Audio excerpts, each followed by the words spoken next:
Good afternoon, I'm Daniel Miller and this is Destiny Academy.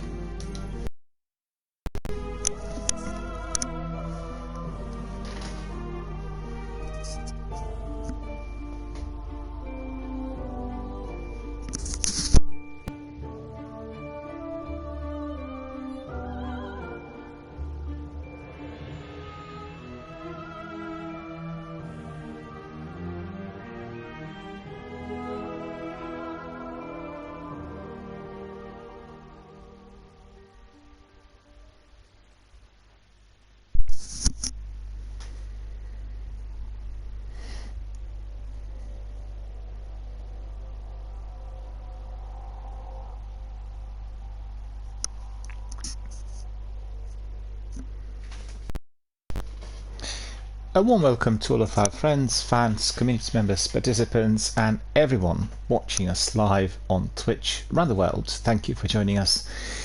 Thank you for being our very dedicated community members, and also thank you for supporting our charitable fundraiser here on my channel. This time we are supporting Mind Charity based in the UK, the charity that is providing services for people with mental health difficulties. So how's everyone today? Welcome to our Destiny World. Hope you had a very good weekend. I certainly did have a wonderful few days, and I've got to confess I had been resting quite a bit. I had been very tired after the last couple of weeks of kind of straight streams for quite a few days, and I yesterday had a very good meeting with some of our parishioners there in my local neighbourhood, and I usually go to a church called St Leonard's, which actually is the oldest building here in the county. It's been here since the 9th century, so think about it, it's been here for 12 centuries already. At top of the hill overlooking a very big slope, and you can see everything from, well, actually you can't at the moment because all the trees are overgrown somewhat, and it's no longer as prominent as it was in those days, but we meet every Sunday to discuss the current affairs and everything that's going on for our town, and I always have really very nice encounters there with various people who belong to our local community. And then after that I walk to the neighbouring town, so it's a bit of a walk, it's about a 4 to 5 mile walk one way, and I had my dinner. I go to a restaurant there which prepares a nice grill for me, and usually I have Turkish kofte, which is lamb kofte or chicken kofte sometimes, with rice couscous and a very large mixed salad with a couple of sauces, pita bread, and it's just a terrific portion that they provide that I'm always fully fed and always very happy on the way back. And I have a beautiful riverside walk which connects two of our towns, so I'm never really short of beautiful sights. And yesterday was really raining badly throughout the day, and when I walked to the neighbouring town it was literally cats and dogs, but it didn't matter. The air was fairly pleasant. The overall humidity, which we did have quite some time, had been fully refreshed, and it's generally been a very pleasant Sunday. On Saturday I had a bit of a busy day, activities here in our local. Then I did have a charitable fundraising, which was to be a community-based event. Unfortunately, not many of our members came in, and the stream was dedicated to, well, not just to the charity, but also I was streaming Destiny 2, and as you know, Destiny 2 is not generating a lot of traffic for my channel, therefore it's been a very quiet Saturday night. And I think I decided after doing it a couple of times on Saturdays, I will not do it at night at all. It's just not worth it. We don't have the usual participation, we don't have the usual dialogue, and people are busy doing their own things, going out, watching films, meeting friends, and the usual, something that people do on Saturday night. So unless I do it early in the day for a few hours, we're not going to have anything on Saturday, Sunday, for the obvious reason that it's just not really. There's no dialogue. It's more like a monologue and me playing the game by myself, and that is not something I enjoy doing in any circumstances. My channel is all about communication, about meeting others, and feeding into our community activity every day, and we've had plenty of that over the last 5 years. So I've got to really pay attention to the viewership and the overall interactivity, because the channel is all about communication. If we don't have many participants, then obviously it's not really worth doing it live online. And we get a lot more traffic for Destiny 1, of course, but you got to appreciate, as I stream Destiny 1 all the time, I get a bit tired from time to time. I need that degree of streaming variety, and Destiny 2 is obviously the most ideal partner, because it is just part of the same Destiny universe. We had quite a bit of content imported to the sequel from the original game, and I enjoy playing both games tremendously, certainly together with Mass Effect, my favorite games of all times. And it's just that there's so many things to do in the sequel, and you're never short of activity, and it's always something interesting, something new. And I really wish we could build the same sort of interactive community attached to the sequel as well, but it may take time, or it may take some promotion, or I mean, I need to consider what to do about it in order to attract that degree of traffic. The difficulty there is that there are quite a few streamers doing Destiny, and generally our community here had been mainly connected to the first game for many reasons, literally right from the start. So that's just the way the score is. On the other note, I have been also quite busy playing lots of games that have been sort of on a list for some time, and I can certainly give you a rundown of the games that I've been engaging with. I really enjoy the streaming services on both consoles, as they're providing us with quite a variety of different titles and many great games to play. Really, it is just hard to find time to cram everything in. And I also enjoy with Xbox that they provide freebies every weekend, and sometimes we get Game Pass games thrown in, but most of the times we'll get the titles that are not included through the subscription, and therefore you can try the games that otherwise you would have to buy. And there was a wonderful game I told you about in 1 minute this weekend, and I tried it as a sort of quite sort of stealthy, sneaky title game with a lot of in-depth tutorial with lots of things to learn, and I just didn't have time to go through all of it, but just wonderful animation. It looked like a really terrific game, and also multiplayer for people to join in, and there's so many multiplayers out there at the moment, and I guess for the vast majority of players it's very difficult to choose what game to play. But at the end of the day, the vast majority of people resort to the usual, and the usual is sticking with the blockbusters. And why is that? Well, first of all, the blockbusters, both in gaming and film and television, get an enormous amount of publicity. So the publicity you get for this game, for Destiny, is phenomenal. Also prior to any seasonal release or anything to do with DLC or anything new introduced to the game. Really, when you go through the main industry hubs, it will be always all about these blockbusters, and that's grossly unfair, I've got to say. Xbox Steam is doing some wonderful works on the streaming platform, as they're introducing lots of titles that are completely obscure. Most of these I've never heard of, and they come in directly through the developer, and they introduced sometimes through, well, actually most of the times through the Game Pass, but also we get quite a few of these through Xbox Live Gold, which sadly is now going to be closed down. We just had our last two titles given the other day, and it's so wonderful to see simple games that are very enjoyable to play, beautifully written, simple animations. It's nothing on the level of Destiny or Fallout or Assassin's Creed, but the idea is there, the story is there, the interactivity is there, and you really can enjoy these games tremendously. They don't take a long time to complete, you get quite a few achievements, so I really want to encourage everyone in our community to do that. If you are a subscriber to any of the streaming services, make sure you put these games on your list, and specifically if you're on Xbox or PlayStation, you can stream them. You don't have to even download these games, and that makes it very easy for you to explore the entire selection of the titles and enjoy everything that indeed is on offer. So that's exactly what I've done this weekend, and my usual drill is that I keep checking every day and every week on the new titles. I'm always curious what's new, what's come in, what can we just have a look at, and like getting the flavor of the game, when you do the streaming services to the cloud. You don't have to download them. You can do just a bit of it. So just tell you the games that I played during the weekend. There's quite a number of them.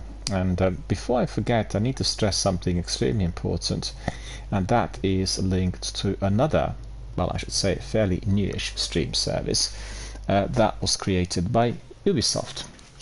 Or Ubisoft, depending on how you want to pronounce it.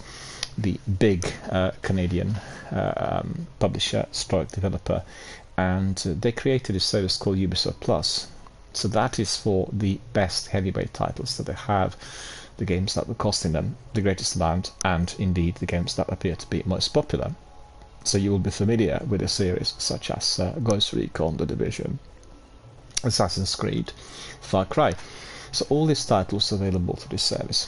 They launched a few months ago, and on Xbox, I guess similar to other platforms, you were to be subscribing on the price of $16.99.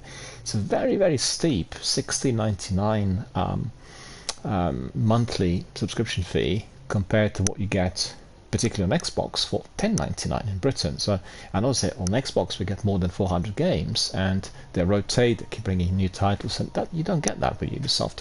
So I think they've had probably quite an unsuccessful launch. This would be my assumption, and I know that they're experiencing some financial difficulties. Several games that didn't really sell too well in recent times, and some of the biggies, like for instance Watch Dogs Legion and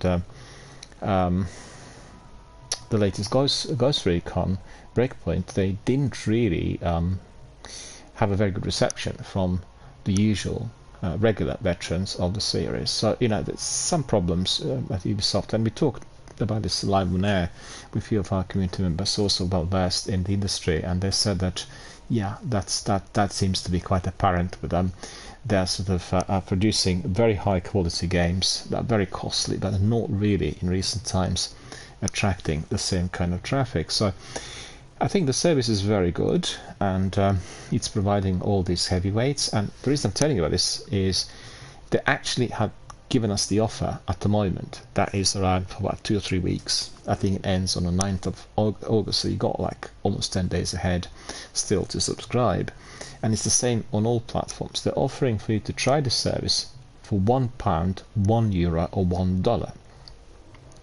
I'm not sure how many games there are. There aren't that many. It's maybe 50 or so, and they have all of those heavyweights. So if you're a fan of Far Cry, if you are dedicated to Assassin's Creed or Ghost Recon or Watch Dogs, you will have all of those games there. Literally everyone. You can't be streaming them, but you will have to for you in terms of the quality. So everyone who is in our community needs to do that. You need to try the platform. It's very easy to unsubscribe. You need to unsubscribe 2 days before the actual billing date in order not to be charged. So just remember that it's not on the day, but 2 or 3 days beforehand. Just mark it. If today is like the 31st, make sure on the 25th or 26th of August you disconnect if you don't want to continue, if you don't want to carry on. The same for the Game Pass services on PC, and they offered it for 3 months recently. It was in February and March to everyone who had been just gaining access to the services, particularly in Europe. Lots of countries in Europe did not have that PC access, and for the Game Pass, and they offered also those services on the same price, which is £1, £1, €1 per quarter. So you have 3 months to try it on your PC. Not 3 months, similar to the old offers on Xbox as well, linked to the streaming services, and you'll get like 3 months for £1 per month. So it's £3 for all these games. I mean, it's just beyond a good bargain. It is incredibly good, and anyone who had subscribed for $1, I can tell you, if they are an avid gamer, if they like what they've seen, they'll carry on. It's just the versatility and variety on offer. And I just, I said many times, I believe we can't go back in time. We can't really backtrack on the inventions, and just think about how humanity had been advanced by all these inventions through immediate communications online, through video conferencing, through the platforms like WhatsApp and Zoom, previously Microsoft Messenger or ICQ in the older days, 20 years ago. Anyway, the progression has been quite incredible, and the same thing applies to the world of video gaming, as we can certainly see that in the very near future anything to do with physical product will be sent to oblivion. Basically, it will not be manufactured anymore, as we've seen with DVDs and Blu-rays and anything linked to the film and television market. The reason for that is simple. I'll give you a personal example. I was very skeptical about the quality of 5G, 4G internet if connected. And I thought, well, surely if it's airborne, it's unlikely that we are going to be getting any sort of signal that is good enough for us to be streaming and watching and playing games. I expected some degree of latency, some lag, but actually the quality of it is incredible. It is so much superior to the old broadband, which was connected by wires, and it had a landline connection and connection to the cabinet and all this. Obviously it will be superior if you are having ultra fast fiber with a wire connection, but somehow I think that the future is in the wireless, right? And it's the airborne internet that will be rocking. I had tested it both on the wire connection and on Wi-Fi, and I have to say that the difference is not very significant. Evidently, when you plug in your television set to the router is collecting 4G signal from air, and it's then connected by Ethernet cable to your console. That is the best possible connection that you can get, and it does actually assure fairly stable signal that's not sending a dropping or anything like that. And I think that's the future. That's the future, not just because of the quality of speed, but also because of the economics. If you do not have to be creating an infrastructure which requires cabling and connectivity of the signal through the cabinets to every single property in your vicinity, think about the expense. It's very expensive to do that. And with these routers, they're similar to your mobile. You can take them wherever you are, and you can change SIM cards and you will be getting the same signal. Obviously, depending on the mast, depending on what area you're in, you won't be able to get 5G signal if there aren't masts for 5G. But the whole system of airborne wireless networks is constantly changing, and in no time will have unbelievable speeds and everything. So coming back to my point, I want to recommend the streaming services to everyone, because I think that is the future. That is the way for which we are going to be both accessing games and also learning about what's happening. And the beauty of it is instant. It's just, you don't have to be waiting and downloading. And I remember the days where you had to be downloading for the whole day. The game had to be downloaded for the whole day due to the poor speeds. And even recently, I have PlayStation 4 and Xbox One on the old internet. Games would be downloading for 6 or 7 or 8 or 9 hours, depending on the size. So Warzone would be coming to that category of very length. That was partly to do with the processors on the consoles, and then most importantly to do with speeds. Now with this new one, the big games are being downloaded within an hour. So think about the difference. It's incredible. I told you about Ubisoft Plus.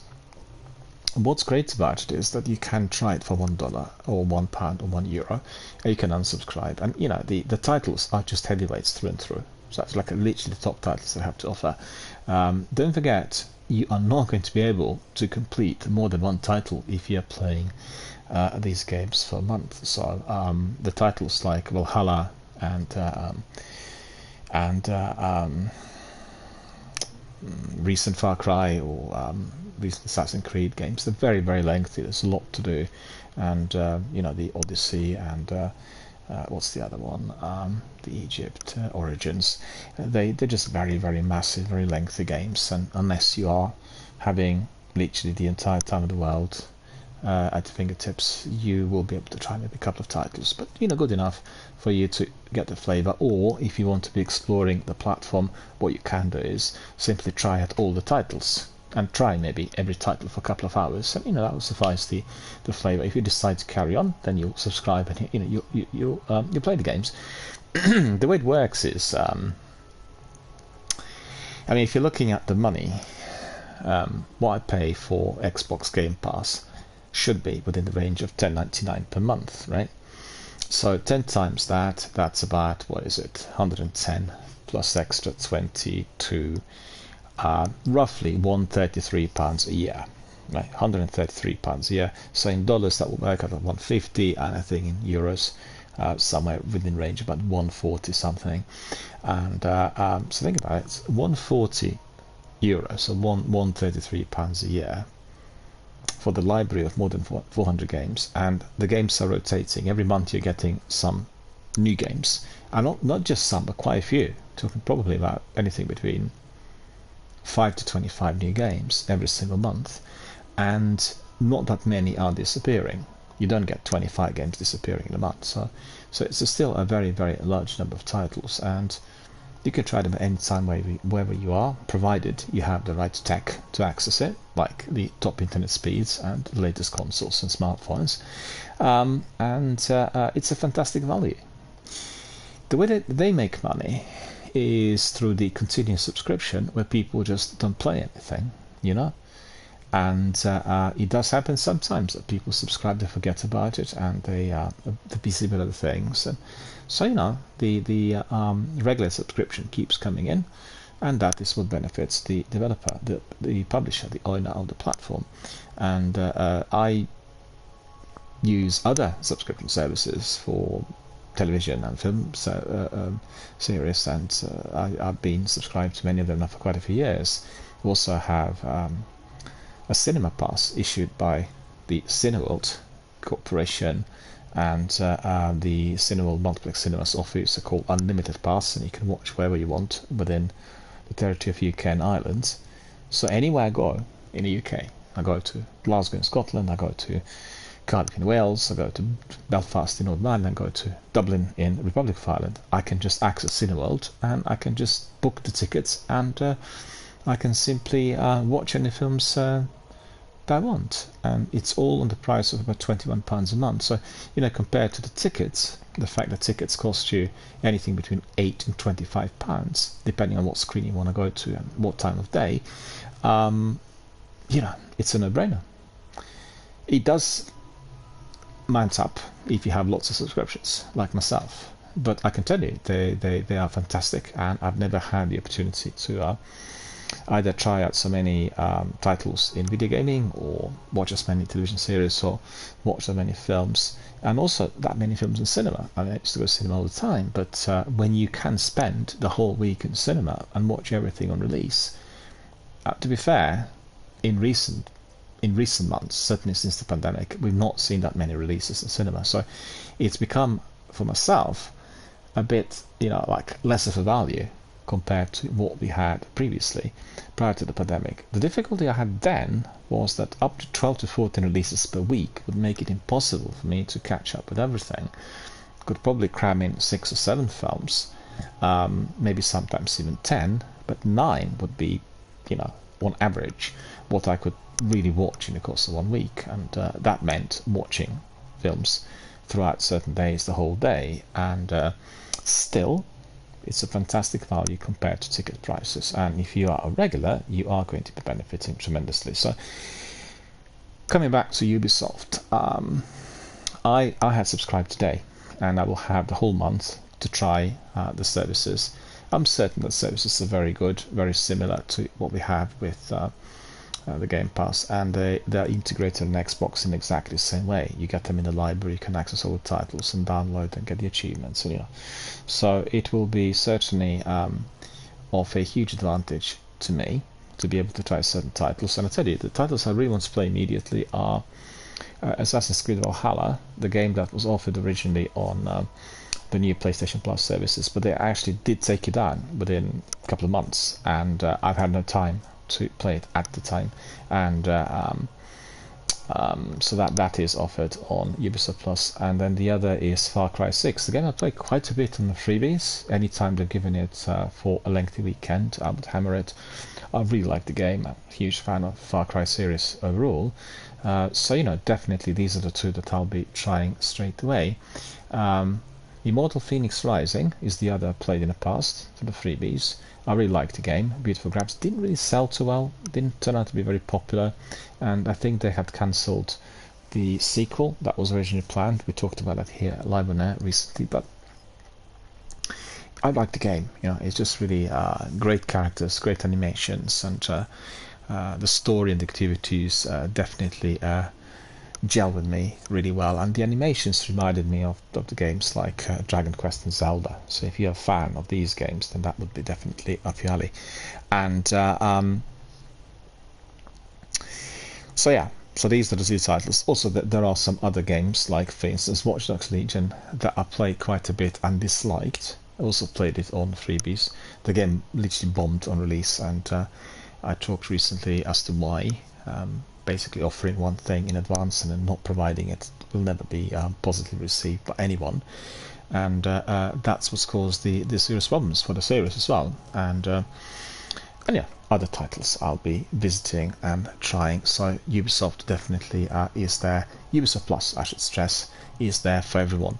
As a subscriber on the Ultimate, you're already getting EA Play, and EA Play has lots of Ubisoft games integrated, so very spoiled for choice. And what happens to me nowadays is I just literally switch from PlayStation to Xbox every single day, and I just keep checking what's new.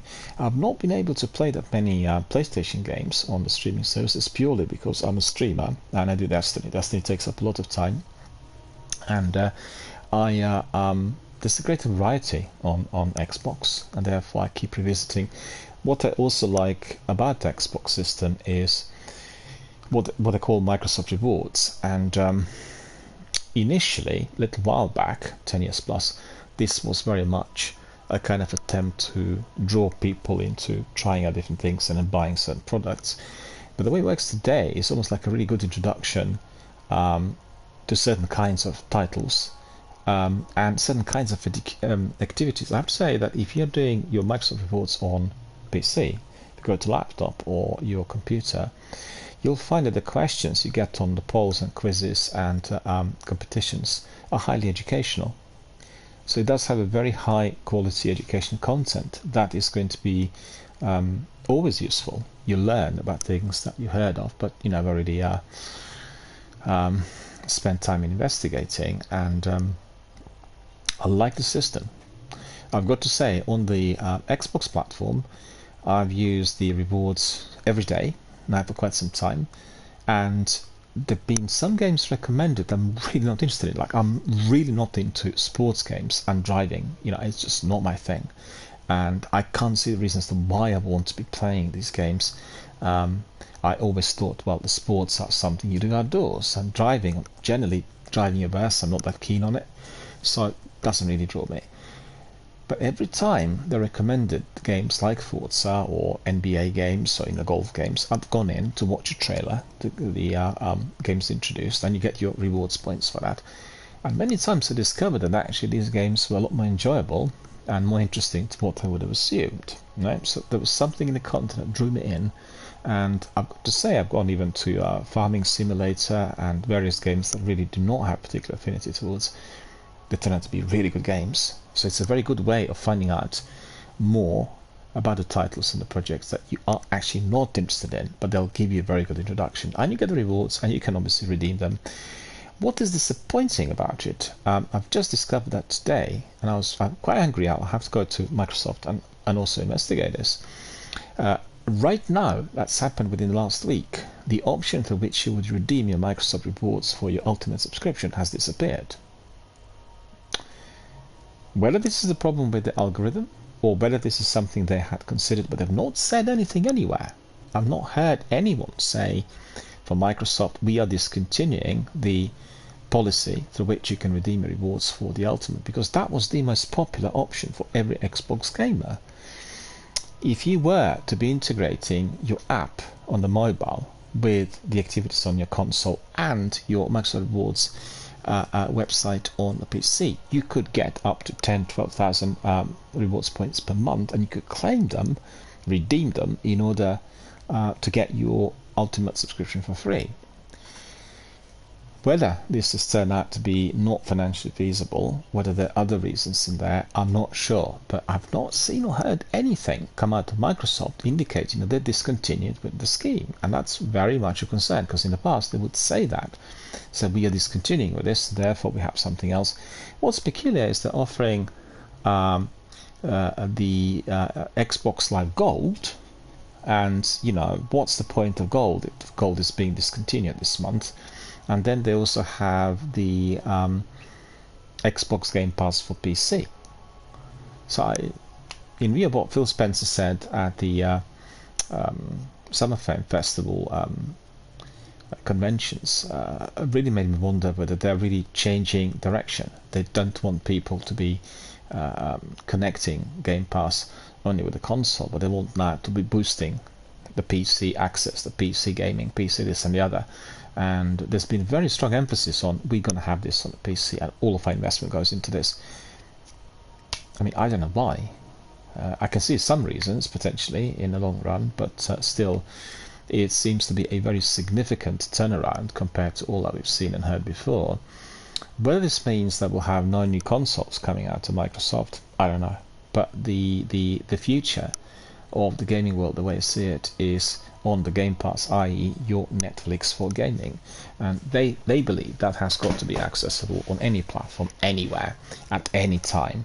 That's not possible at present due to internet connectivity problems, and also to do with the fact that not everybody has the most advanced equipment.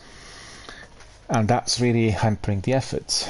I've got to say that I used the xCloud from day one on Xbox One initially, and then on Xbox Series S. And before I managed to get the new 5G, 4G internet, xCloud didn't work properly. It was crashing, it was laggy, it was refreshing, it was causing many problems. So it was actually unworkable and playable. Unless you want to see some, just like a tiny little glimpse of something. Once I connected my new internet, which is very fast, and it's not fiber, I've got to stress that, very fast, ultra fast internet to my console through that router, 5G, 4G router, everything worked perfectly. And I couldn't even see the difference sometimes by watching on my television set. Well, it's a small difference in terms of the actual visual quality. You get slight latency from time to time, but it's very minor. It will be game dependent. I think you'll get more of that if you're accessing Destiny through the streaming services compared to maybe Ratchet and Clank or some of the older games. And that's to do with the actual bandwidth and the way the games work, really, the way they're sort of the way the data is transferred from the server to your console. But yeah, it's like literally next gen equipment, and that is what makes some of these statements slightly implausible. In fact, I watched Digital Foundry recently, where the specialists and people who are really well known in the industry, they stated that they can't make the xCloud work, as in their local area they don't have fast fiber. So you could see how there's a gap between the tech offered, which is already very advanced, relying on the latest or even the next gen type of internet speeds, and therefore in principle being accessible to everyone on paper, but not really in practice. Right, so I told you a bit about this. Just remember, Ubisoft Plus is offered for $1, €1 and £1 per month at the moment. If you want to try the services, want to enjoy series like Ghost Recon, Far Cry, Watch Dogs, and Assassin's Creed, well, that's definitely going to be your bread and butter. Make sure you subscribe for that £1. You won't really regret it, and you'll be able to try all these games. And just make sure, I've got to stress that you make sure if you don't want to carry on paying the full subscription, you must make sure that you disconnect from the subscription at least 2 to 3 days before the actual billing date. It's very important. People don't understand that the banks and the companies, they forward a claim for the payment a few days in advance, and then if you are late, they will still be claiming that money. You will not be able to get it back. It is stated quite clearly on the agreement, which is nicely displayed on your screen if you wish to read it, of course, when you're subscribing. And you know, so that's definitely one of the very best offers that we can entertain at the moment. Let me just see what else we've got. Yeah, I want to tell you about the games I've been playing quite a bit this weekend and in the last few days. And the game I played most of the times has been Destiny 2. The reason for that is Solstice of Heroes event, and I've had various armor over the years linked to the Solstice, but I've not been always grinding to the end in order to get everything fully masterworked. And to be fair, as we carried on from year to year, the entire process of customization had been massively enhanced. So it's a lot more enjoyable to do today than maybe a few years back. And I really kind of set myself a task to complete everything in the course of this event. And it's grindy, and particularly one of those where you have to be doing various things on Imuna. Does take a bit of time, depending on whether you had purchased Lightfall and whether you completed all the sections of the DLC. If that is the case, just want to give it to you as a tip. You can do the main Nimuna Strike in order to complete that challenge. It's grindy because every challenge is unlocking a currency or material called kindling, right? And kindling is what you're using in order to level up your armor. And it's lengthy. You need to first use like a small kindling, then large kindling, and then there's the third one, which is a glowing. And then you need to have some leaves, actually some ash, which is again collected through the bonfire of ash activity, and then you can finally level it up to the top. But then you will also have to be working on the armor and the master working to the energy levels. So it's a very, very lengthy, very step-by-step type of process. And I've seen on Reddit that lots of our friends have been very unhappy with the grindy elements and the fact it's being brought back again.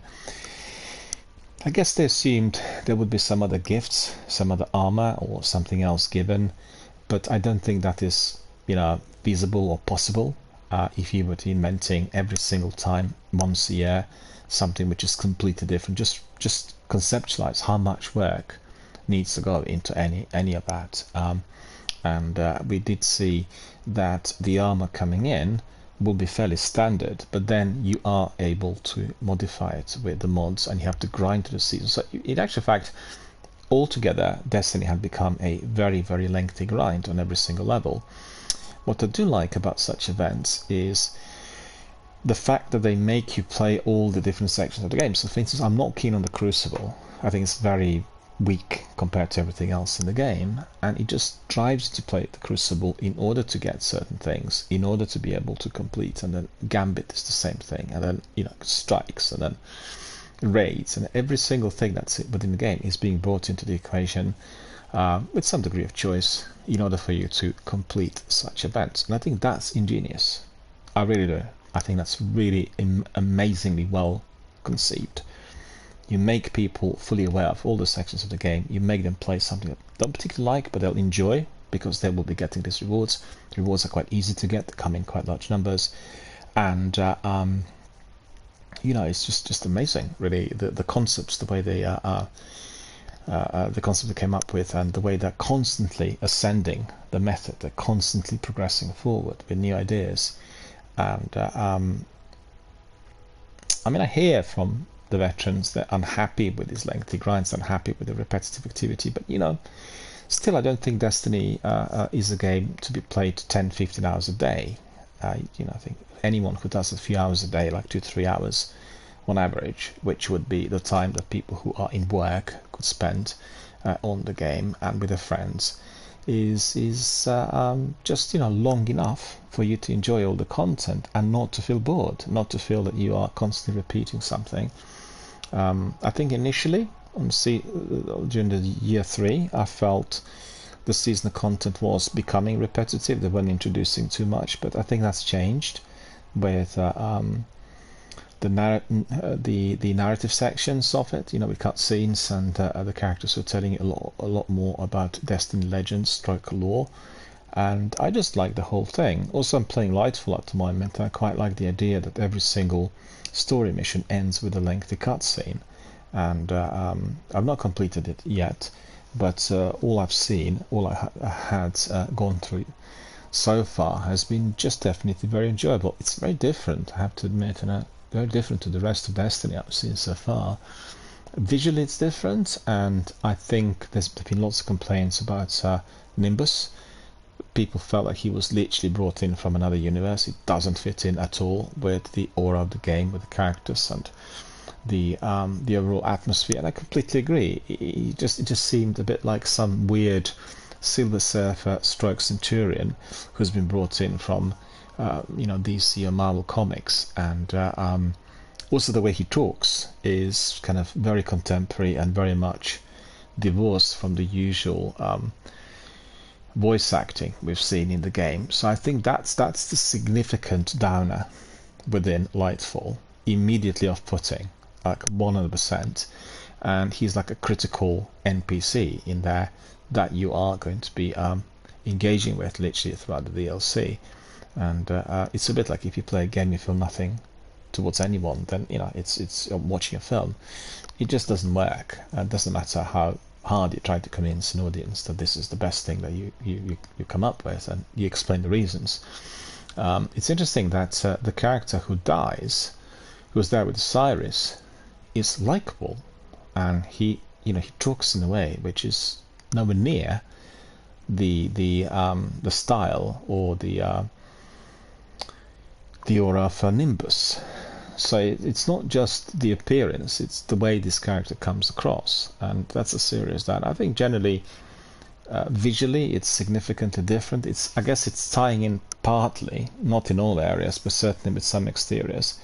It's tying in with the simulations that were very much part of various seasons, and I really don't like that. I really feel that this is doing it on cheap, and they explain the Nimuna and the city being like highly technologized, very advanced, way ahead compared to what humanity had developed. And I don't, it just, when you compare the visuals that were so beautifully designed of the Witch Queen, and then you have Lightfall,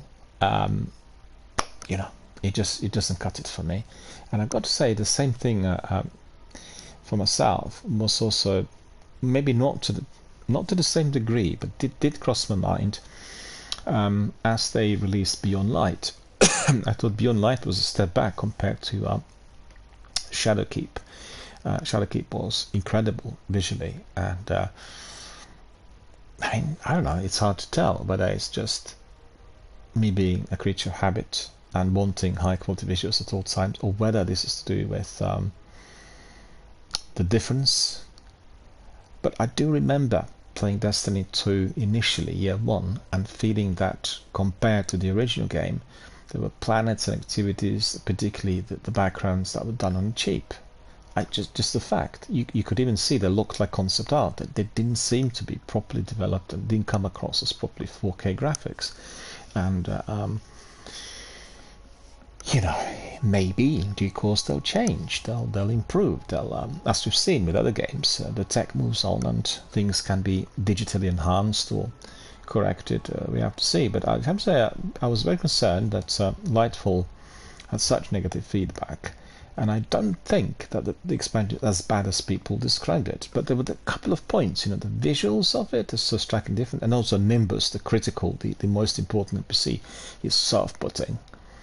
And that really obviously upset many people worldwide, and coupled with problems related to the service and game crashing, people not being able to finish their raids, and so lots of different issues attached to this. But the actual narrative of Lightfall is very good, and it's written very well, and you can really see how they're ascending with the narrative content from expansion to expansion in order to conclude and in order to make Destiny more of a narrative-driven game. Don't forget, Bungie were not known for these types of games, which are delivered within a very, very strong narrative structure. But they learned, and they're learning as they're going along. And I have to say that some parts of the season of the Deep I'm playing at the moment, that did remind me of lots of other open world games I've played, Bethesda, and I'm trying to think. Yeah, I mean games like Fallout, for instance.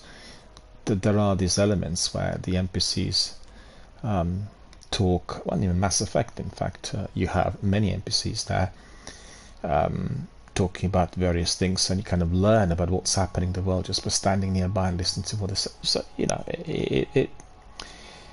I guess they're learning as they're going along, and my point in all of this is that I don't find Lightfall to be as bad as it has been described, and I think people are overly critical and not as tolerant as they should be in respect of the sheer amount of work which is produced there by Destiny team and Bungie.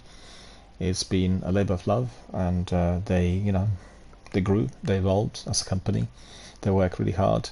But there are things which can be done better, and one of the biggest issues in recent months has been the departure of DJ, the guy who was doing community management, and they feel that Bungie are not responding or not taking on board anything that the community actually is producing.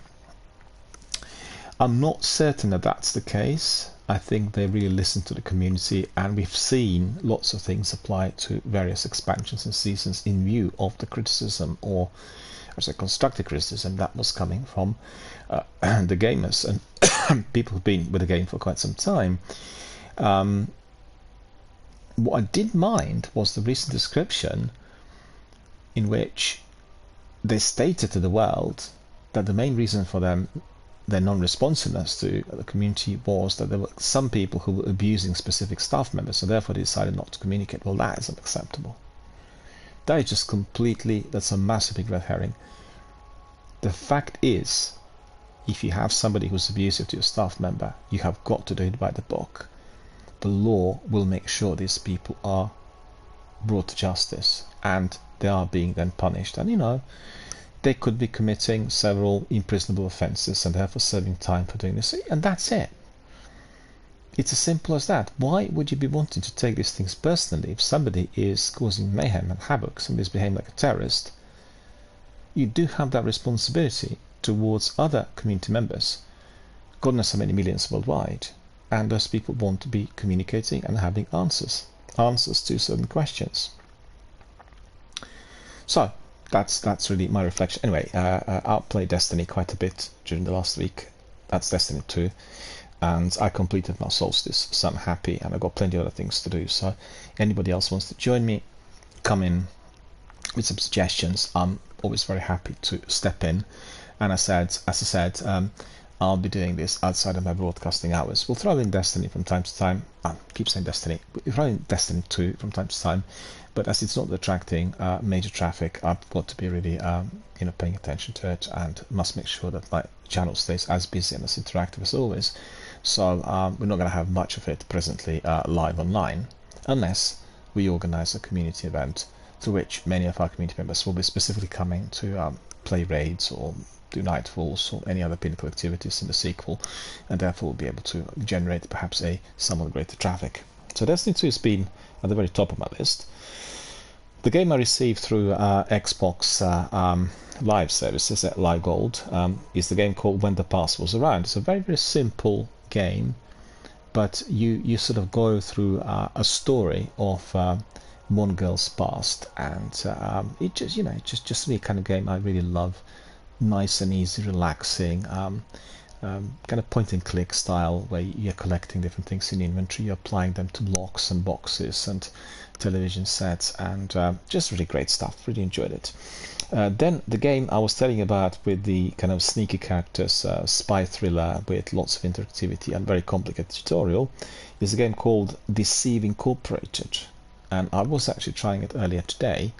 The lengthy tutorial was just so lengthy and so complex. You had so many different things to learn, and this could be slightly off-putting for some people who are just trying to get the flavor of what this game's about.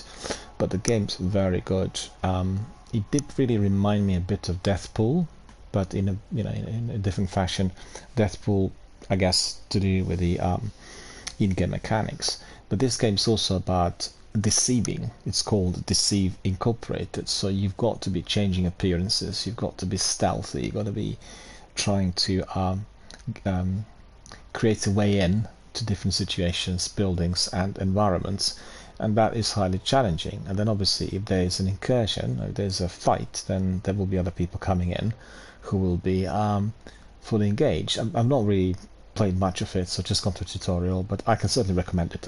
A game that I would be, I guess, playing in isolation, as it does require a lot of thinking, attention, and you know, kind of game that will need to be your main game of the week if you are doing it. The game I really enjoyed playing this weekend is Serious Sam Siberian Mayhem, and you'll be familiar with Serious Sam. It's a Crow Team shooter, one of the most popular games a few years back, and had huge success on. Excuse me, my voice has gone again.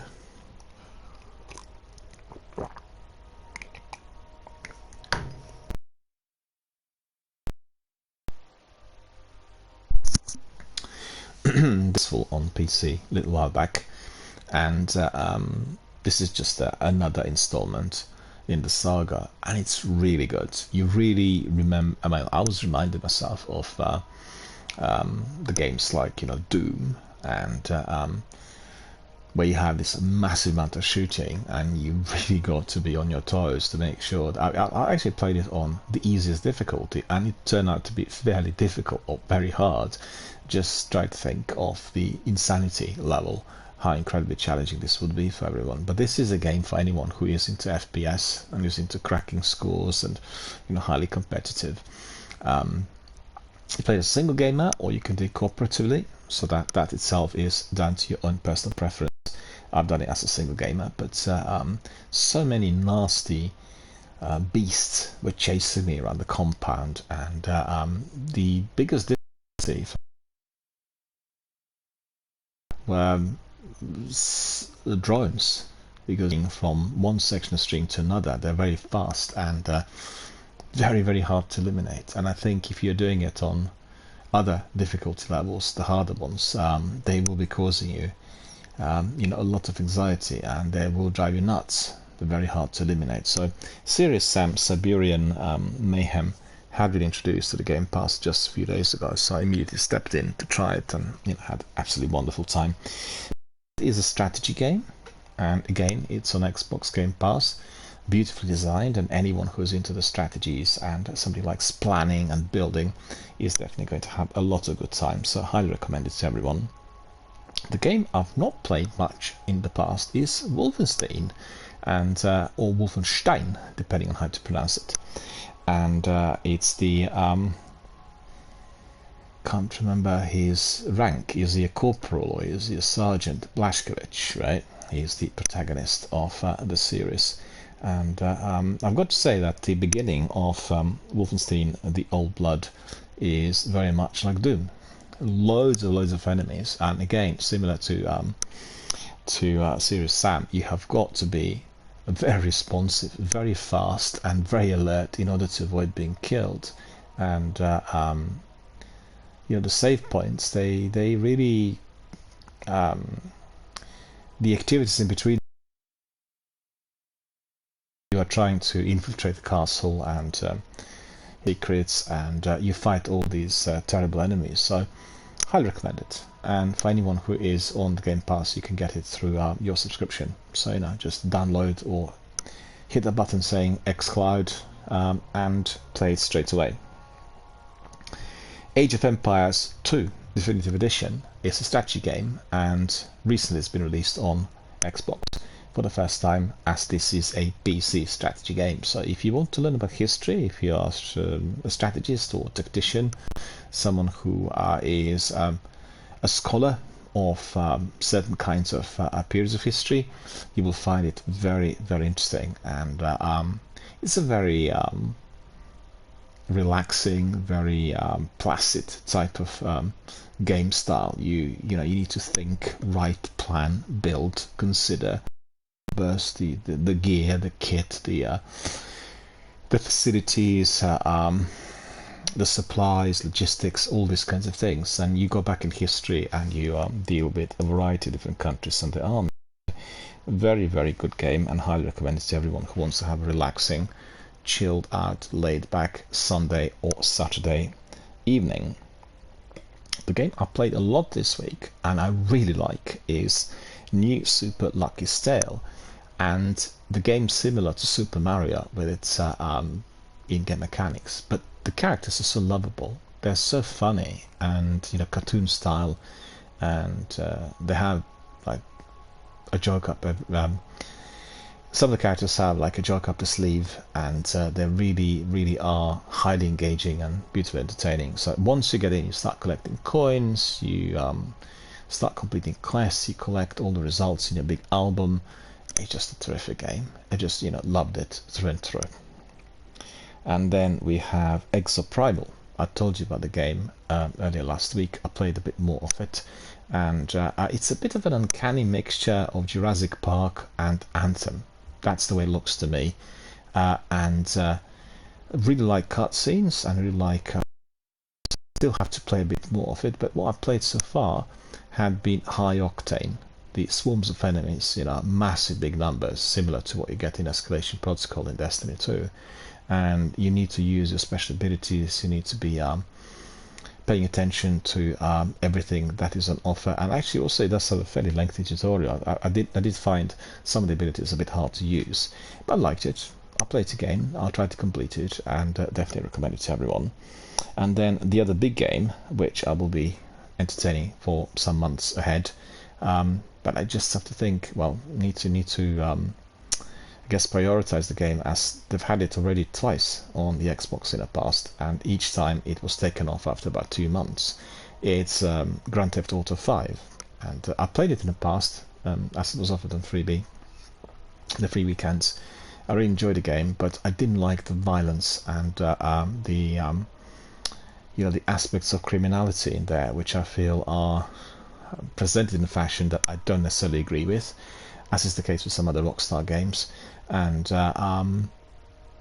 just excellent gameplay, lots of action, lots of driving, lots of dialogue, and many subquests, all down to yourself how you want to be engaging with the story, what you want to be doing, what you want to just proceed with the campaign or do any side missions, and you can just build the activity on your character and enjoy the overall environment. The environment is incredibly well presented, and it is also coupled by the music of the era and the characters that resemble some people we've seen in films and television series. So very enjoyable. Also for myself, I'm playing for the first time on the Smart Delivery upgrade, which means it is now given on the Series S, Series X top quality resolution, and it also sounds a lot better. So it's a much of a kind of a heightened type of experience that I'm getting, and I'm very glad. I'm just a bit annoyed because the previous one wasn't really Smart Delivery, so I played quite a bit of it, went halfway through the game,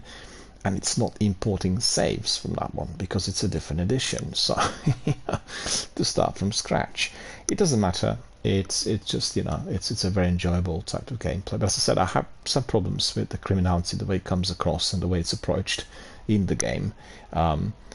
I don't like the games which will give you the overall message, the crime does pay. I don't think that's acceptable, and at times, I'm not saying that that's the overall message, at times I felt that certain activities were coming across as such from certain characters in the game. And that's it. These are the games I played literally throughout the weekend and during last week, so I gave you a bit of an idea. I'm not touching Andromeda. Andromeda's waiting for me to come back and to engage with the characters and the story. It's a massive big game. I think with Andromeda we're talking probably about 150 to 250 hours for completion.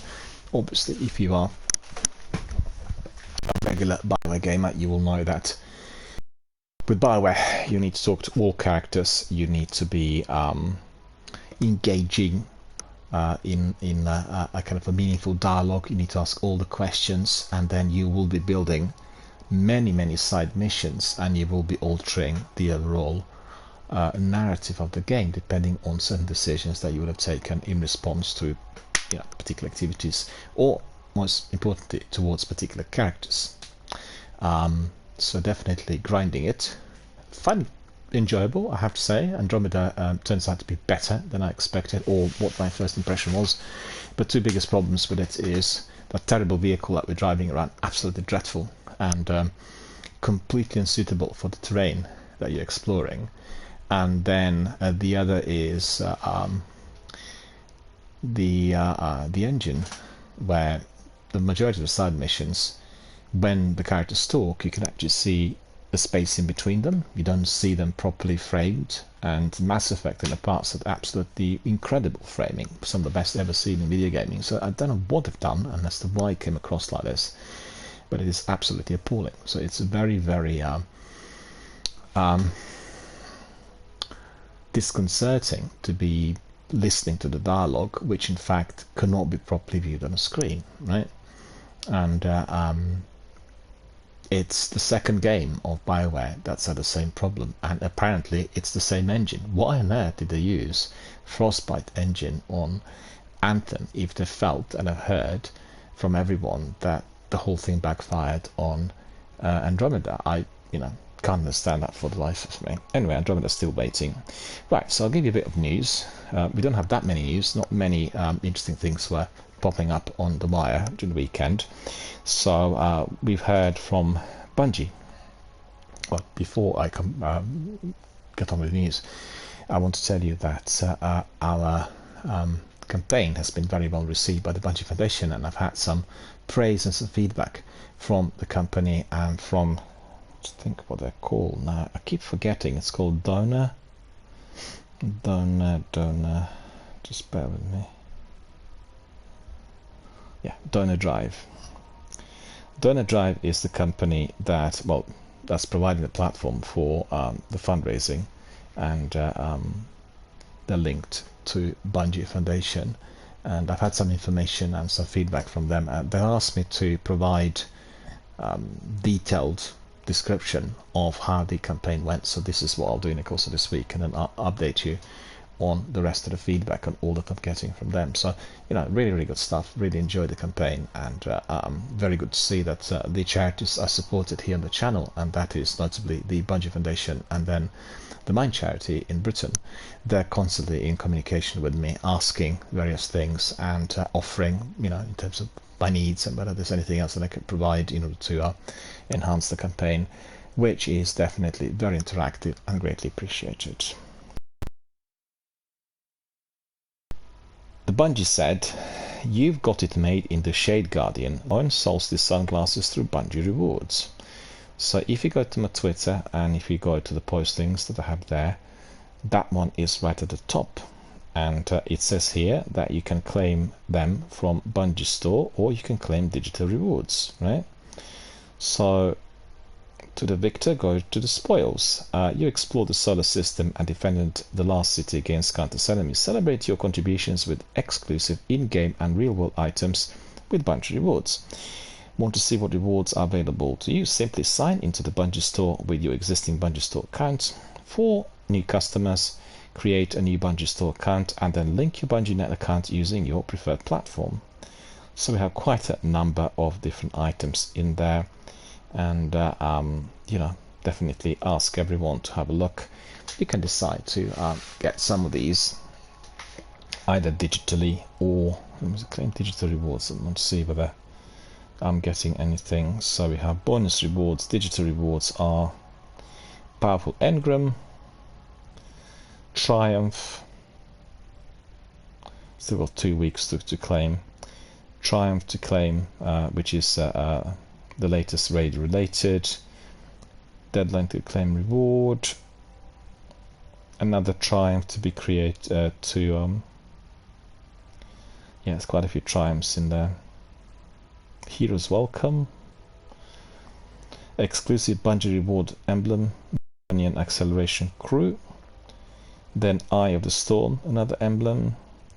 Then Icarus Ascended emblem. So lots of different emblems. Whirling Chaos also. This is an emote. And then one big powerful engram. Okay, I'll have a look into that myself also. Quite interesting claiming some of these. Make sure you claim before the 15th of August. So I told you all about Ubisoft Plus, but there's a posting in there on my Twitter, indicating that we have this period. Let me just see what the dates are. I can tell you exactly the dates. Just we're hearing from our friends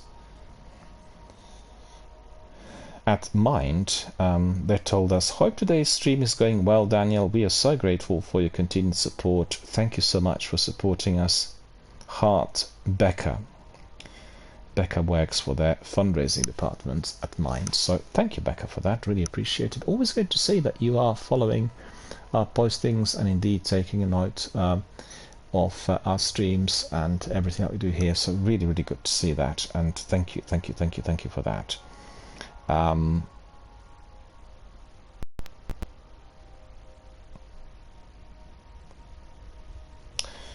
Yeah, so basically, like I said, you can subscribe to Ubisoft Plus without any difficulty, and you'll get it for £1, $1, €1 a month, and it's like a trial period. So that I think it kicked off last week, if I'm not mistaken, but it ends on the 9th of August at 3:00 p.m. I'm not sure as to why. Oh, I see, 3:00 p.m. That's probably to do with the time zone difference. Because that would be 6:00 a.m. I take it, Eastern time. I don't know, just thinking aloud. So anyone who's interested in trying the streaming service provided by Ubisoft with the heavyweights, Ubisoft Plus, well, access it and then subscribe for £1. You can do that until the 9th of August. Make sure you time it properly so you're not away on holidays or doing anything in between, so you have like 28 days in order to explore the library that is there and enjoy it in full. Paul McCartney's Destiny 1 theme will seemingly return to the game for the final shape. So let me think. Let me see what they said. So as you know, the final shape will be released in February of 2024, and they said that some elements of Paul McCartney's Destiny 1 theme will be incorporated. And I think there was somebody on Reddit, Atlex Music, Ella Feingold, one of the Bungie's music orchestrators, posted images to Instagram which appear to show them recording new music for the game. However, notably, some of the music that Feingold was recording featured a credit to Mr. Paul McCartney. And McCartney, who is best known for his time with the Beatles and is one of the most influential prolific songwriters of the last century, contributed several pieces of music to the first game. So it suggested that some of those melodies, which were composed alongside Bungie veteran Martin O'Donnell, could make a return in future Destiny content. While it's unlikely this means that McCartney will return to contribute new music to the project, his accreditation suggests that his compositions will be revisited, many of which haven't appeared since the original game. Destiny 2's next major piece of content, The Final Shape, is due for release in February 2024, and it is said to conclude the Light and Darkness saga, which has been building since the first expansion to the original game. We know that the news comes to us through VGC, and that is Video Game News. And then we've heard Assassin's Creed Mirage has detailed its focus feature for BASIM, but its function may lie away from ISO powers and more towards BASIM's efficiency. Well, if you are indeed a fan of Assassin's Creed, you'll be very interested to hear that the focus ability in Assassin's Creed Mirage has become a topic of debate amongst fans, with some speculating it is related to BASIM's ISO identity, while others believe it is simply a gameplay feature to enhance the experience. The focus ability allows players to slow down time and mark visible targets for death, making BASIM a highly efficient assassin.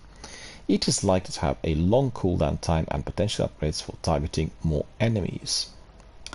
Despite the complex backstory of BASIM, who possesses the genetic memory of the ISO god Loki, the focus ability is more likely a way to convey BASIM's combat intelligence rather than ISO power. It is meant to make it easier for players to control or skilled assassins like BASIM. Well, there's a lot of speculation about Mirage, and I think that's probably linked to other two games being released at the same time, all part of the Assassin's Creed series, one for virtual reality, the other for mobile phones. So people are speculating what the new game is going to bring to the veterans, and one thing that it is going to bring is a much smaller map. Whether you endorse that or not is down to you, but I'm a bit concerned, as I guess the latest Assassin's Creed games were featuring a fantastically great, very, very expansive, very immersive open world. And then, on the other hand, maybe because it's confined to Baghdad, there isn't a need for a major open world compared to some of the other places, as there is going to be a lot of activity within the city. So, it doesn't really matter. It depends on how the game is built and delivered, and we just have to wait up to the point where we get it. I'm very excited about it. I really liked the trailer and the gameplay, and also the introduction, part of the Ubisoft Connect presentation during the Summer Game Festival, and I have to say I'm very excited about several games coming out of Ubisoft. They really look terrific, and Star Wars Outlaws is probably the biggest one that I'm highly anticipating. But we'll just have to wait and see. I have a difficulty with all these speculations. The difficulty with the speculations is that they keep coming up with potential solutions, or potential directions, when in fact this is just speculative. It's not linked to the developer or the publisher, and therefore I always say that it needs to be always triple checked. I need to make sure that information is coming from the right source, otherwise it is just simply a speculation, and a speculation could be affecting the overall reception of the game if it is built on unrealistic ideas, as has been the case now with a number of titles, the most prominent of which was The Last of Us 2. They had built the expectations on the narrative through various online postings and content, which was completely unverified and totally divorced from anything that the company making a game, notably Naughty Dog, had ever considered. And the whole initial wave of negative reviews was linked to that. So, one's got to be a bit more careful with the way things are being talked about. And I have to say that I'm always surprised that the mainstream hubs are spending so much time on TikTok and Reddit and all social networking platforms, evidently believing that these are the taste makers. And in the past, the taste makers were the critics. Today, nobody ever listens to the critics anymore. They're just completely insignificant. It's all about what somebody said on Reddit or TikTok or Twitter or Facebook. And I always advise caution, as these kinds of postings could be coerced into major manipulation by the competitors. And I don't really think they're always as organic, as natural as one would assume them to be. Which is what we've seen through many fake accounts, and the competitors trying to really ruin the release of a particular game through many thousands of postings that are just producing the statements that are completely irrelevant. And therefore I always advise caution. Remnant 2 has come out, and was just about to be released. I think it has been. Let me see whether the date has already passed. Let me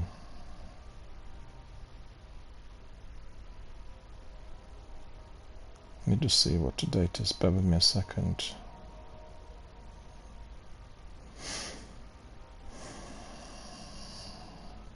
Yeah, I have seen trailers and some discussion on the weekly on Xbox program.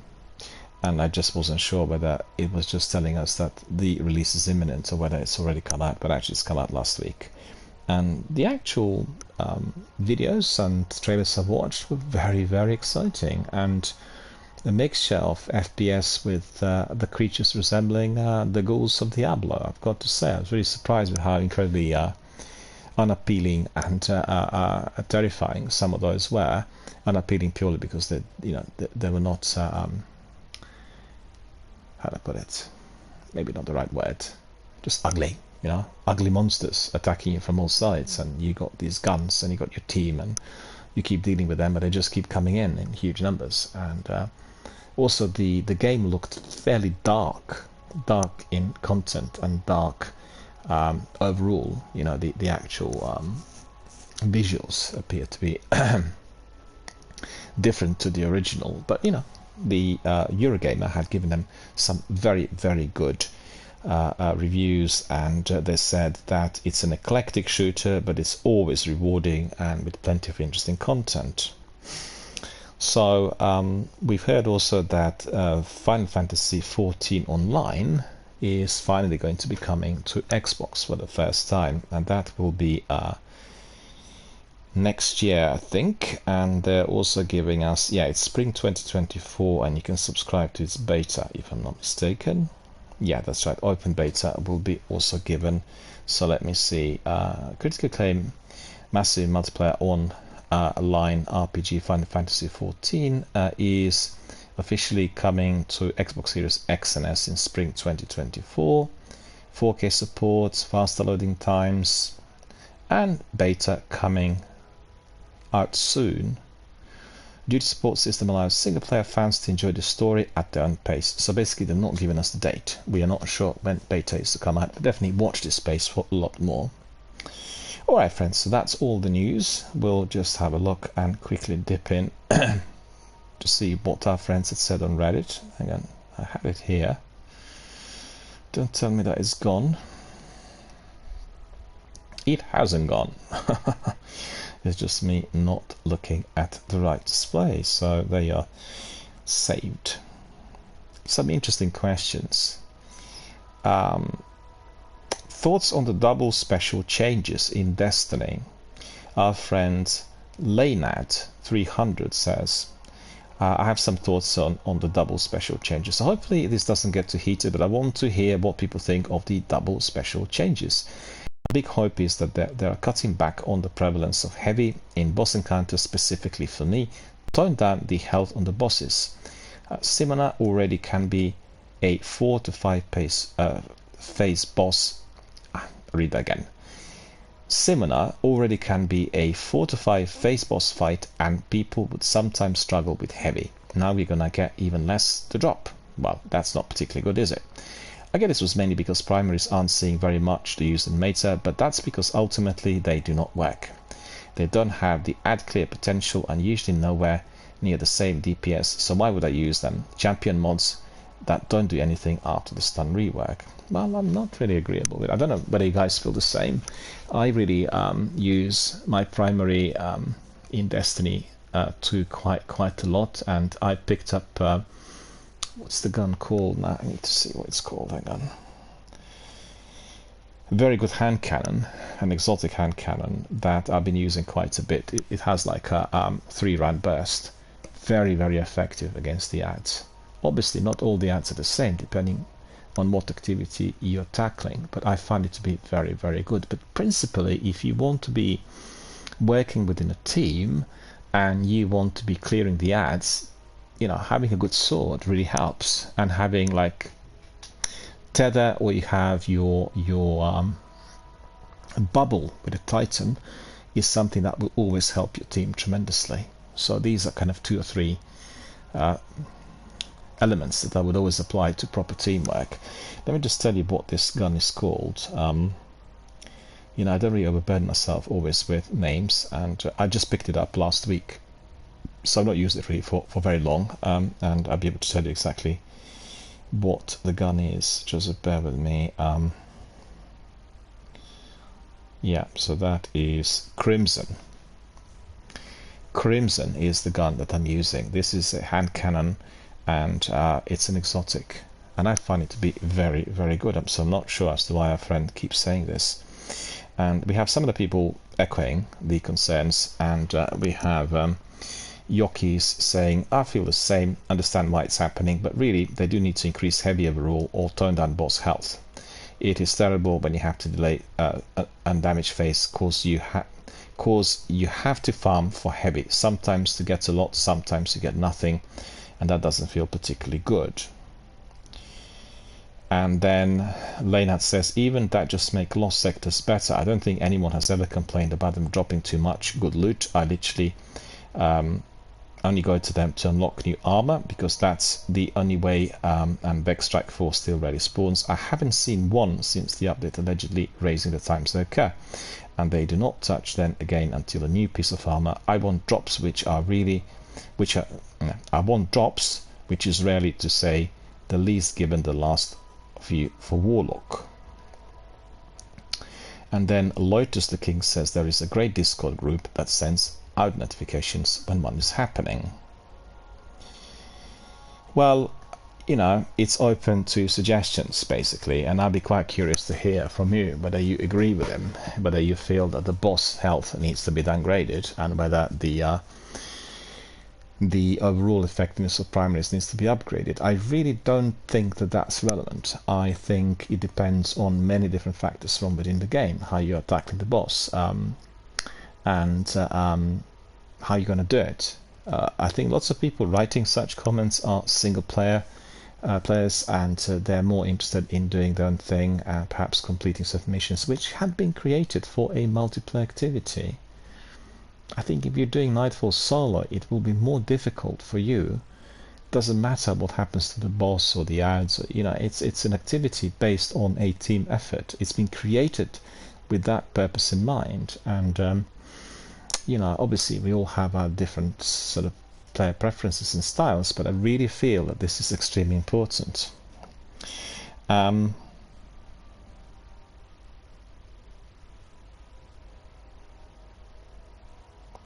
Some complaints about the matchmaking, and I think I would echo some of that.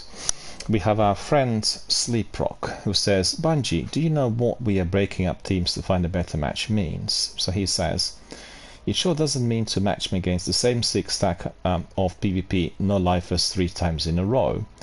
When me and my team of solo players gets crushed 118-7, that is a good sign that the match shouldn't be repeated. On a side note, over that last 5 years of Destiny 2, I played almost 4,000 PvP matches. I thought that was a decent amount, lots of hours in PvP for me at least. But for the last 10 days I keep matching against players that have 30,000 PvP matches or more. Bungie, there is no situation in which I should match against those players. They're just out of my league. So in response, Carlos Loyalist, Retro Squad, says, all it means is that they're taking those 2 teams of players out of the queue and dumping them all back into the matchmaking pool to start over. The issue is that because of all the players that are going back into the pool simultaneously, it's more likely than at least some of those players will end up back in your next match. This is why when this happens, you often see several of the same players but with different team compositions. This is further hindered by the fact that both connection-based and skill-based systems will both be inclined to match you with those the same players again. If you encounter this when facing a 6 stack, then the system is unable to split the opposing team and will just load you to the first available match, which appears to be suitable. If you want to avoid this, you need to back out of matchmaking entirely, give the stack a minute or 2 to be loaded into another match, and then rejoin the queue. And then he asks the other person the question, how many games you or your opponents have played is entirely meaningless by itself, and UA in a way this is indication of skill or rank, and even if it's just so poorly written, I'm afraid it's very hard to read. If it were, it still wouldn't matter at the time you win a connection-based game mode. Well, I think lots of people don't understand how PvP gaming works.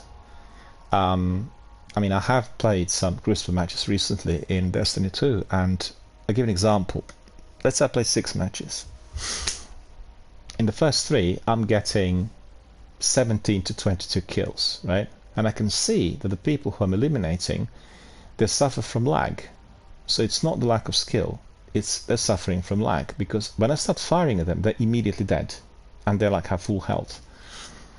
And then the matchmaking reshuffles the teammates, and I go back in and I play extra 3 matches, and I'm dying all the time. All the time. It's just like, you know, get like, I wouldn't say 2 or 3 kills, maybe up to 10 kills or so, but I'm dying all the time. The enemy looks at me, I'm dead. That is a connectivity based problem, and this has got nothing to do with your skill and to learn how PvP works. If you want to be like this chap, a competitive gamer, you have got to have the fastest equipment, the fastest internet available. You cannot be toying with the idea that on a cheap internet or on the old consoles or PCs you are going to be able to compete. If you watch some of the top streamers, if you watch Shroud, if you watch Dana, Danus D for PUBG, have a look at the equipment they use. It's state of the art. Have a look at the speed they have. It's the fastest available. Why is that? Because that is what they need in order to compete. Why is it that the tournaments are not run from people's bedrooms, but always from esports hubs where all the computers are connected to the same network, have exactly the same speed, everything is exactly the same? Because everyone comes in on an even keel. They're on the same footing. What you do when you play from your bedroom is not comparable. It's as simple as that. And people need to learn more about how PvP works. Lots of people complain about Apex, PUBG, Warzone, Destiny. All these games have got exactly the same problem, which means people are accessing the servers from different parts of the world on different equipment, on different speeds. There isn't anything which is standardizing their access to the arena. So the fact that you are in the US and you're coming in doesn't give you any prevalence compared to someone who's in Sweden, who, guess what, has got 1,000 upload, 1,000 download. He has got the latest computer that's worth £10,000 or 10,000 euros, and he comes in and he obliterates everyone. He is far away, he's close to the server, but he has got better equipment than you in order to access the servers from the distance. Do you see what I mean? I've played with many thousands of people over the years, and there are all kinds of complaints, but frequently when I discuss it with them, they don't understand what the problem is. They don't understand that if you are on a poor upload, you can't be playing PvP. You can for your own leisure, but you can't be competing, you can't be expecting to collect scores if you come into the arena where other people are on PCs, so it's a cross-platform game, and they have such fast speeds and very high quality equipment. Do you know what I mean? It's just it's a non-brainer. Anyway, these are the news which we've had from our community. There's actually one bit more.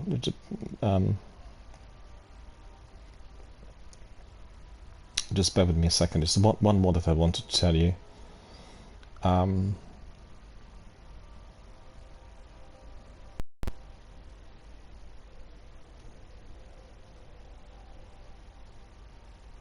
A very good question. In fact, the question that's linked to the tutorial that Zenith and myself had about a week ago, and it's about Solstice armor and leveling up and how you can actually make your armor very, very strong and pertinent.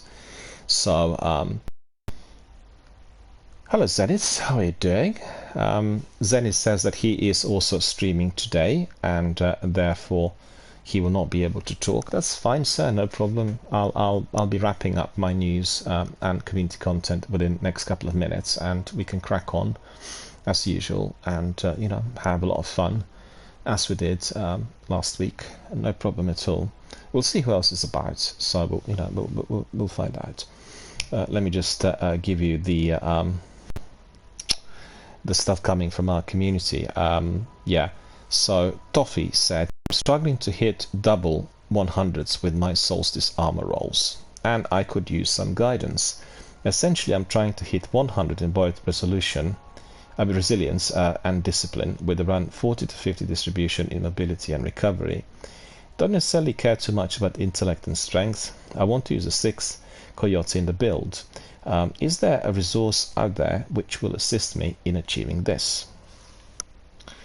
Well, we talked about that quite at length in our tutorial here on the channel about a week ago. It was last weekend before last, and Zenith was explaining how important it is to be connecting the mods on the Ghost with the mods you're having on your armor. Particularly, you have to have the one on the Ghost which is going to be leveled up with the rest of the armor, be it mobility, resilience, or what's the and so there is a trick, but at the same time it is very difficult to get everything to that 100 level. Obviously he is trying to do that, but also depends on what character he's on. because it's easier to make it on Titan than on Hunter, for instance.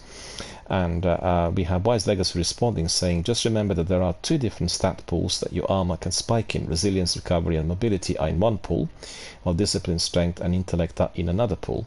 So if you want your armor to spike for resilience and discipline, have your Ghost mod for whichever of the two you're not going to focus in the Silver Ash consumption. And I'd put on the Resilience Ghost mod beforehand. So that's what I described. It's very important to get that mod into the Ghost, and then basically team it up with what you have on your armor. And Significant Swim, another Destiny veteran, says make sure to have the Ghost Discipline mod on, and then focus into armor. Should be lucky enough to at least get 90 resilience after masterworking, and then minimum 50. I know that's quite low on discipline, but you could get lucky. That leaves it with 5 armor mods or stats, subclass plus buffs. The Discipline Ghost armor mod should focus your third spike into mobility or recovery. That is very important. The way you're combining the mods on your Ghost together with your armor, that is of the crucial importance. And then we have Taco in here. Taco is a very has been a very active member of our community, but I've seen Taco here for some time, and he's in Australia. So he says, what I'd recommend is use the resilience focus option with recovery, armor, or Ghost mod. The all but guarantees that the first pool of stats, mobility, resilience, recovery, is to your preference. Now the stickler is that you have to pray for the armor to be discipline heavy, and as someone else mentioned, the armorpicker.com is your friend. So I think that's very important for people to learn. Destiny 2, it's a D2 armorpicker.com. This is a website that gives you all the tips on what to do in Destiny. So anyone who's interested should access d2armorpicker.com. And Taco's highlighted this. I think I prefer to learn everything about these kinds of things from my community members. But people who don't run broadcasting channels, people who are not live on air, will not have this opportunity, and therefore it is very important for them to connect with others through various other hubs like Reddit or indeed armorpicker.com. And if you want to do it all by yourself, you can go to these tutorials and then apply. But it's not the same thing.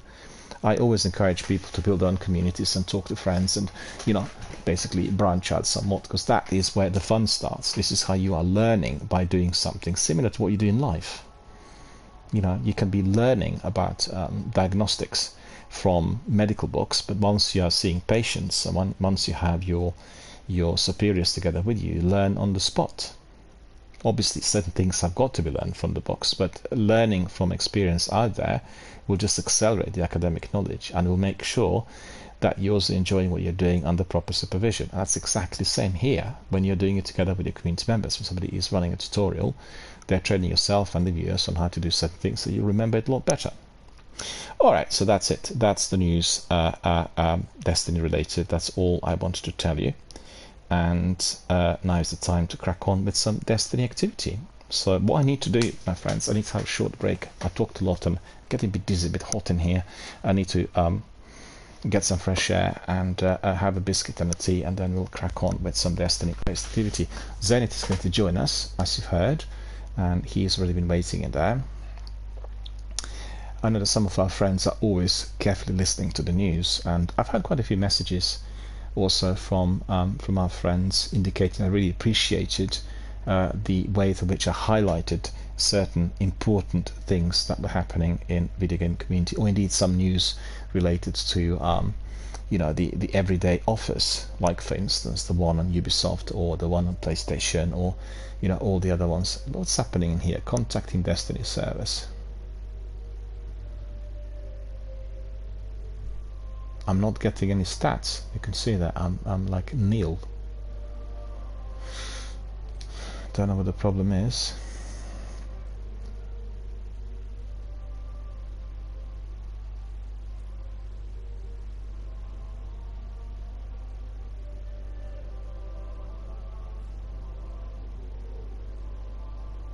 Well, for whatever reason, it looks like I'm absolutely having nothing. I don't even have a ship. The information is not being imported, and I don't know why.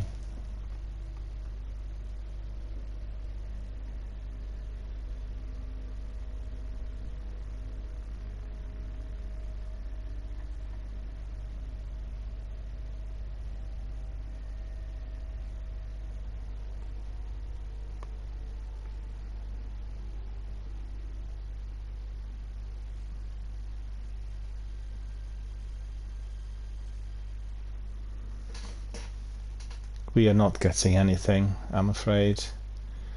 Weasel. We are getting Weasel, which is really annoying.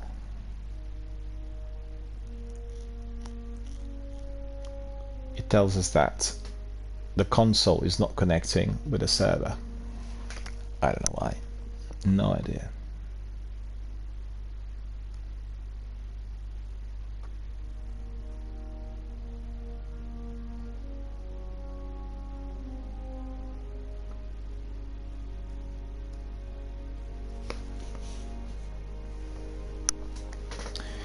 Whilst we're waiting, I just want to tell everyone that we are still running our charitable fundraising campaign here on the channel. The campaign is for the Mind charity, a British-based charity that provides services for people experiencing mental health problems or emotional difficulties. And they deliver their services from various places in our community, usually from offices, and in form of individual and group counselling, and they're staffed by volunteers and professionals.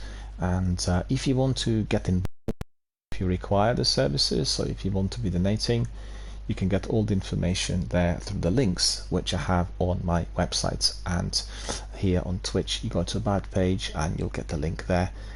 You click on the link, you get all the information on Tiltify, the platform that's making it possible, on myself as a streamer who's promoting the good causes, and indeed on Mind and all about what they do. So that is absolutely terrific, and I'll ping a message with a link to the chat, and I'll also pin it right to the top of our chat so people will be able to see everything that is Mind and charitable campaign related. Just remember that very many people are presently experiencing difficulties due to the cost of living crisis and many of the things which are happening in our communities and in our society overall, and that's exactly the same in the majority of the countries worldwide. Like I said recently, what happens is that people are experiencing problems with the bills. They have shortfall on the funds front. They find it difficult to earn enough, to pay all the bills that keep coming their way, and that primarily will be affecting their rent, their mortgage, their energy bills, transportation, the use of public transport, and consequently there is a danger, if they don't pay the rent, that they are being threatened with eviction, i.e. homelessness, and that causes major anxieties that can result in severe mental health issues, emotional problems, emotional pressures. And so knowing about the charity that helps people who are going through these kinds of difficulties is absolutely fundamental. And I just want to say to everyone, feel free to approach Mind if you're experiencing any of those, and also feel free to approach Shelter if you're threatened with homelessness.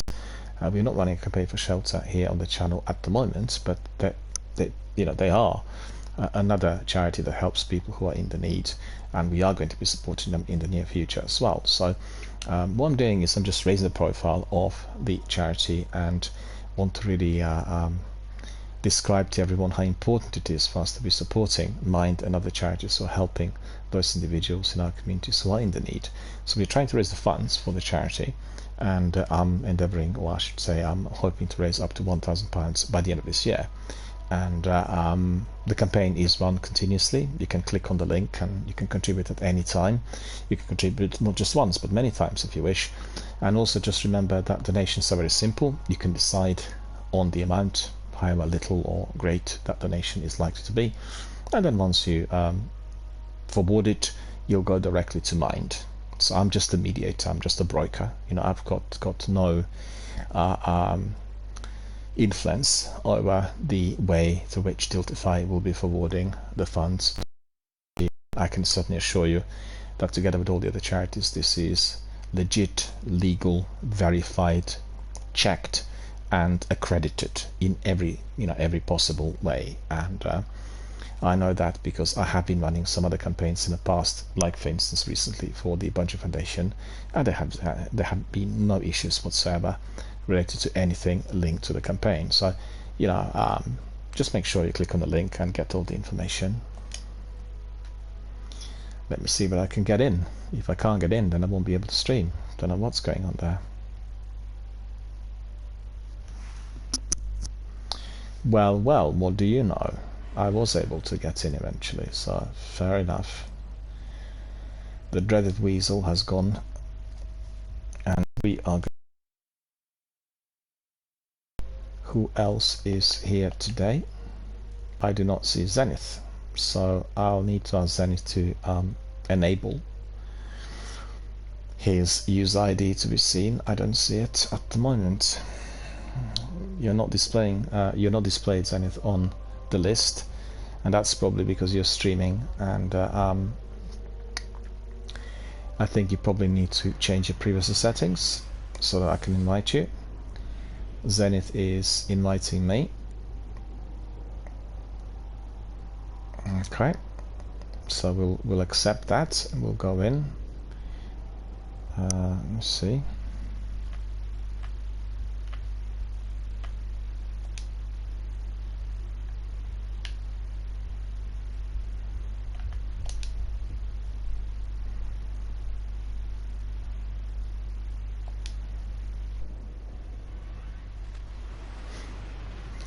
Unfortunately, it is not allowing me to join Zenith, so I have to wait for a bit. I need to collect some bounties and get a few things sorted. But before then, my friends, I will need to be getting some fresh air because I'm feeling a bit dizzy. So bear with me, I'll be back in a few minutes, and then we are going to be cracking on with our activities here in Destiny 1. So we'll do the overlay which says be right back.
Well, my friends, it looks like the light stream is not operating for some reason. Don't know why. Don't know what's causing it, but it's not operating. So I can't get my overlays up. I need to see what's causing it.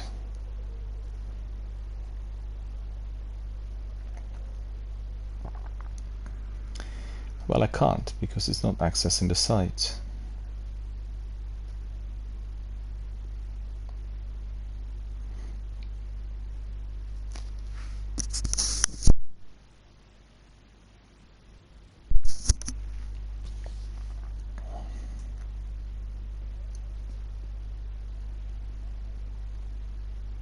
No, I just can't get it up and running. Well, we'll just wait here for a minute whilst I'm having a break. So let me just write this down for you.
Transmissions to the reef resuming shortly.